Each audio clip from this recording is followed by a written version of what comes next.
PCC chief Govind Singh Dotasra ने कहा, प्रधानमंत्री कहते हैं मैं शेर हूं और मैं अकेला ही सब पर भारी हूं। मोदी शेर नहीं है, मोदी शेर की खाल ओढ़कर शेर बने हुए हैं।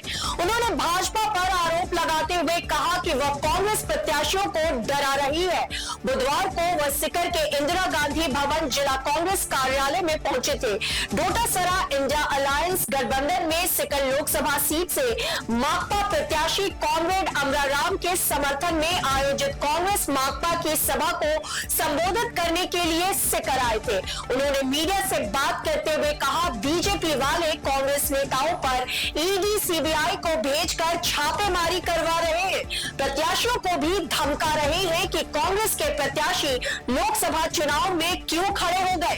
कांग्रेस प्रत्याशियों को बैठाने के लिए कहा जा रहा है। डोटासरा ने कहा कि देश में जो तांडव चल रहा है, लोकतंत्र को खत्म किया जा रहा है और लोगों से आजादी छीनी जा रही है, जिसको देखते हुए इंडी गठबंधन बना। उन्होंने कहा कि भाजपा वाले 30 से 35% वोटों पर जो राज कर रहे हैं, 2024 में सत्ता में नहीं आने वाले। देश में इंडी गठबंधन की सरकार बनेगी और सीकर से अमराराम लोकसभा चुनाव जीतकर दिल्ली जाएंगे। गोविंद सिंह डोटासरा ने मंच से संबोधित करते हुए नारा दिया कि लाल और तिरंगा लहराएंगे, अमराराम दिल्ली जाएंगे। कार्यक्रम में नीम का थाना विधायक सुरेश मोदी, पूर्व केंद्रीय मंत्री महादेव सिंह खंडेला, चौमो विधायक शिखामील बराला, माकपा के पूर्व विधायक पेमाराम, जिलाध्यक्ष सुनीता गठाला, कांग्रेस प्रवक्ता गोविंद पटेल, एनएसयूआई जिलाध्यक्ष ओम प्रकाश नागा सहित कांग्रेस माकपा के अनेक नेता व कार्यकर्ता मौजूद रहे। सीकर से संवाददाता दिलराज सिंह की रिपोर्ट।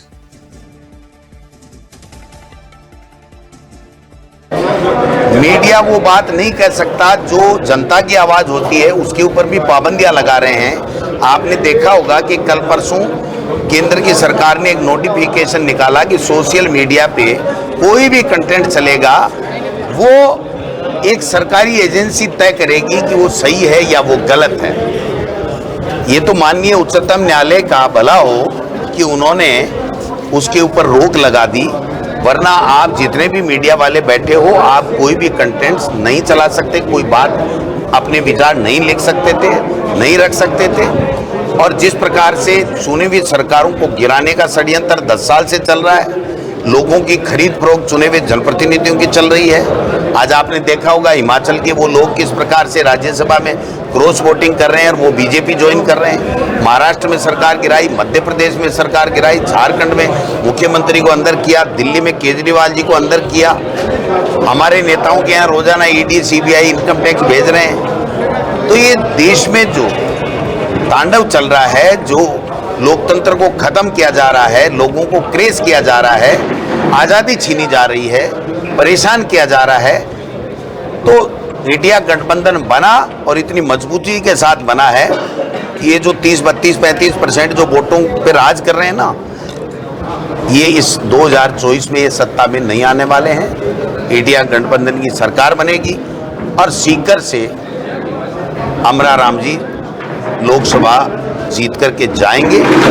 और जो 3 महीने से जिस प्रकार से राजस्थान में भारतीय जनता पार्टी की सरकार काम कर रही है, मैं समझता हूं कि प्रदेश का दुर्भाग्य है कि ऐसे लोगों ने झूठ बोल करके सत्ता हथिया ली कि उनका कोई विजन नहीं है। चिकित्सा के क्षेत्र में मुख्यमंत्री चिरंजीवी योजना को खत्म किया जा रहा है, इंग्लिश मीडियम स्कूलें बंद की जा रही हैं। किसान के कर्ज माफ की बात करने वाले कह रहे हैं कि कोई कर्ज माफ नहीं होगा, किसान को लोन देना ही नहीं चाहिए क्योंकि उसकी नीयत ही खराब होती है। और किस किस प्रकार से कृषि मंत्री जी ने बोला है ये बात, इसलिए मैं कोट कर रहा हूं। और अमित शाह जी ने लोकसभा में बोला है कि किसान के कर्जे माफ की जरूरत नहीं है।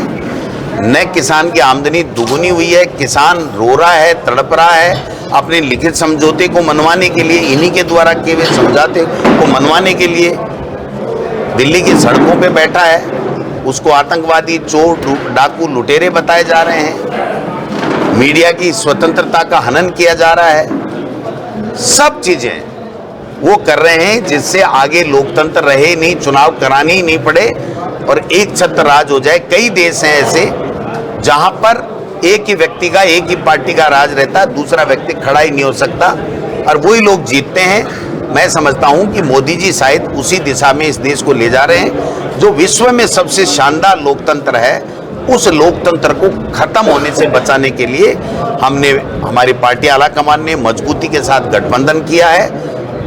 उस गठबंधन के हम साथ कंधे से कंधा मिला करके भाई अमरा राम जी को हम लोकसभा में जिताएंगे। सर, पार्टी के कुछ लोग बगावत कर रहे हैं, वो अमरा राम जी का विरोध एक भी व्यक्ति नहीं होगा जो पार्टी का कार्यकर्ता है, पदाधिकारी है, नेता है, उनके सबकी भावना, सबकी राय और सबकी चर्चा के बाद में ये निर्णय पार्टी आलाकमान ने लिया है। इसलिए ये सब बीजेपी का फैलाया हुआ दुष्प्रचार है, जिससे सावधान रहने की आवश्यकता है। हम सब एक हैं, एक जाजम पे हैं, एक साथ में और एक मन के साथ में चुनाव लड़ेंगे। जैसे हम खुद लड़ते हैं, उससे दुगुनी ताकत के साथ में चुनाव लड़ेंगे।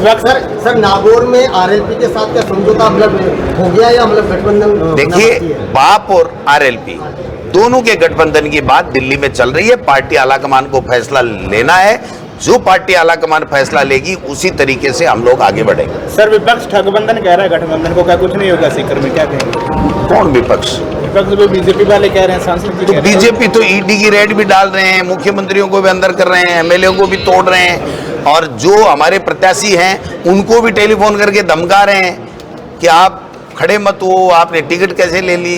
तो वो क्या कह सकते हैं? वो तो तानाशाह लोग हैं।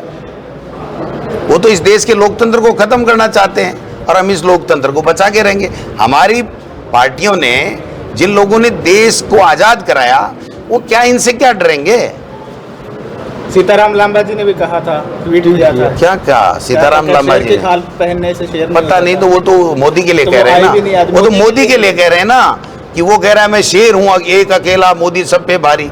तो वो शेर जो है वो शेर नहीं है, वो शेर की खाल ओढ़ करके शेर बना हुआ है। आप पूछ लेना मोदी के लिए तो पहले भी कह सकते थे। नहीं तो अब क्यों नहीं कह सकते? कोई बैन लग गया क्या? बैन लग गया क्या? राजस्थान में कितनी सीटों का दावा करते हैं? बीजेपी से ज्यादा आएंगी। कितनी आएगी? अगर उनकी एक आए तो हमारी चॉइस आ जाएगी ज्यादा। ठीक है, थैंक यू।